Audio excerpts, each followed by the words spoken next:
सुरुवातीलाच एक महत्त्वाची बातमी आहे। विकृत खराचे अनेक कारनामे आता समोर आलेत। मैत्रीच्या जाळ्यामध्ये ओढून 20 कोटींची खंडणी मागितल्याची माहिती समोर आली आहे। खरातनं उद्योगपतीला 20 कोटींना गंडवलेलं आहे। तरुणीच्या मदतीनं उद्योगपतीला गंडवल्याची माहिती मिळते। विकृत भोंदूबाबा अशोक खरातचा 420 पणा समोर आलेला आहे।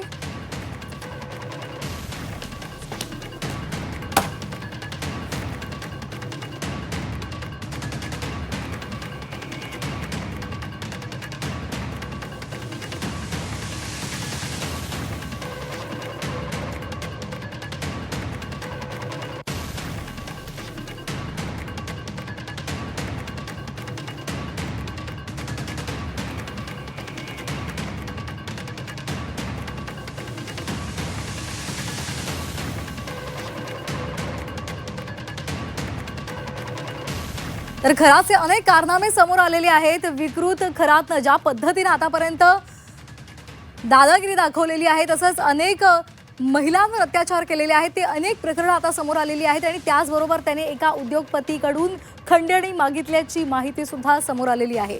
तर या संदर्भात आता आपण अधिकची माहिती घेणार आहोत आमच्या प्रतिनिधींकडून। योगेश खरे आमच्यासोबत जोडले गेलेले आहेत। योगेश, आता एक एक करून आणखी वेगवेगळे कारनामे समोर आलेले आहेत, त्यानं आणखी काही लोकांकडनं कारनामे केलेले आहेत ही माहिती समोर आली आणि त्याचबरोबर उद्योगपतीला 20 कोटींना गंडवल्याची माहिती सुद्धा समोर येते। का अधिक अपडेट्स आहेत या संदर्भात?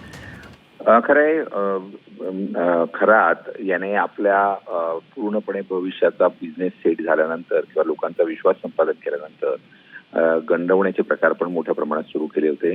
लोकांना एकत्र करायचं, त्यांच्याकडून गुंतवणुकीसाठी पैसे घ्यायचे आणि नंतर त्यांना फसवायचं, असे पण प्रकार समोर आले। तर दुसरा एक प्रकार आता समोर आलाय की नाशिकच्या एका उद्योगपतीला, जो त्याच्याकडे आपली समस्या निवारण्यासाठी आला होता, त्याला एका मुलीशी जोडून देऊन तिची मैत्री करण्याचं सांगण्यात आलं।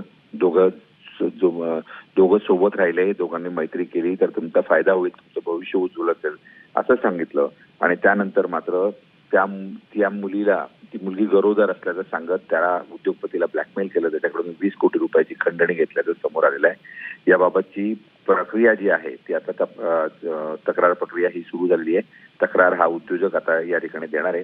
त्याचबरोबर मुलीनं सुद्धा असे कुठलंही गरोदर ती राहिलेली नव्हती आणि तिला हे तसं सांगण्यात भाग पाडण्यात आलं, खरातने जसं सांगितलं असं तिने स्पष्ट केलंय। त्यामुळे एकूणच खरातचे आता वेगवेगळे उद्योग जे आहेत ते समोर येत आहेत। खरात आपल्या बंधुगिरीसोबत व्यवसाय, रिअल इस्टेट, वेगवेगळ्या व्यवसायांमध्ये गुंतवणूक करत होता, त्यातही फसवणुकीचे उद्योग त्याच्या समोर आल्यामुळे आता सगळ्या बाजूने सर्वंकष चौकशी होईल अशी अपेक्षा आहे। अगदी आपण असेच आमच्यासोबत जोडलेले राहा। आणखी एका बातमीसाठी आम्ही आपल्याकडे येणार आहोत। तर आणखी एक महत्त्वाची बातमी सुद्धा समोर आलेली आहे। कॅप्टन अशोक खरात याच्या चौकशीला आता वेग आलेला आहे। एसआयटी कडून वेगवेगळ्या अँगलनं, वेगवेगळ्या दृष्टिकोनातून त्याचा तपास केला जातोय। एसआयटी मधील 12 जणांकडून वेगवेगळ्या कंगोरातून तपास केला जातोय। तेजस्विनी सातपुतेच्या मार्गदर्शनाखाली हा तपास सध्या सुरू आहे। पूजाविधी, अघोरी विद्या प्रक्रिया, त्याचबरोबर महिलांचा सहभाग हेच या तपासाचा मेन केंद्रबिंदू आहे। भोंदूबाबा अशोक खराची 7 तास सलग चौकशी केल्यानंतर आता एसआयटीच्या प्रमुख तेजस्विनी सातपुते आणि इतरांकडून सध्या त्याची चौकशी केली जात आहे। तर या संदर्भात आपण पुन्हा एकदा जाणार आहोत आमचे प्रतिनिधी योगेश खरे यांच्याकडे। योगेश, 7 तास चौकशी झालेली आहे आणि पुन्हा एकदा आज चौकशी होणार अशी माहिती मिळते। काय या चौकशीतून सध्या पोलिसांच्या हाती लागले, काही माहिती मिळाली आहे? खरं तर पूर्णपणे गोपनीय ही चौकशी सुरू आहे। मात्र काही सूत्रांकडून मिळालेल्या माहितीनुसार या चौकशीचं सध्या केंद्रबिंदू हे प्रामुख्यानं मांत्रिकाच्या पूजा, ज्या काही अघोरी पूजा ते खरात करत होते त्या पूजा, त्याचबरोबर शिवानिका संस्थांमध्ये मंदिरात जी होत होती ती पूजा आणि त्याचबरोबर कामाख्या मंदिरामध्ये म्हणजे गुवाहाटीला नेऊन होणाऱ्या बळीच्या पूजा, बळी देण्याच्या पूजा, तर या सर्व पूजा कशासाठी केल्या जात होत्या, याची पद्धत काय होती, याच्यासाठी किती पैसे घेतले जात होते, कोणत्या कोणत्या महिलांच्या या पूजा करण्यात आल्या, कुणाकुणाला नेण्यात आलं, यांची सगळी माहिती काढली जात आहे।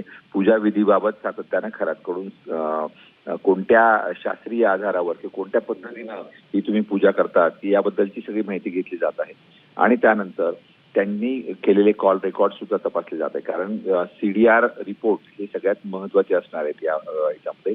तर खरा त्यांचे सीडीआर रिपोर्ट काढण्याची सुद्धा माहिती ही सुरू झालेली आहे. त्यात महत्वाचं म्हणजे SITला अजून CDR काढण्याबद्दलचे थेट अधिकार नाहीत, त्यामुळे त्याबद्दलची परवानगी सुद्धा सरकारकडे मागितली जाणार आहे आणि त्यानंतर अधिक या चौकशीची व्याप्ती वाढेल. मात्र सध्या फसवल्या गेलेल्या महिला आणि मांत्रिकांच्या पूजा याचा संबंध जोडून अधिक माहिती जमा केली जात आहे. धन्यवाद योगेश दिलेल्या सविस्तर माहितीसाठी.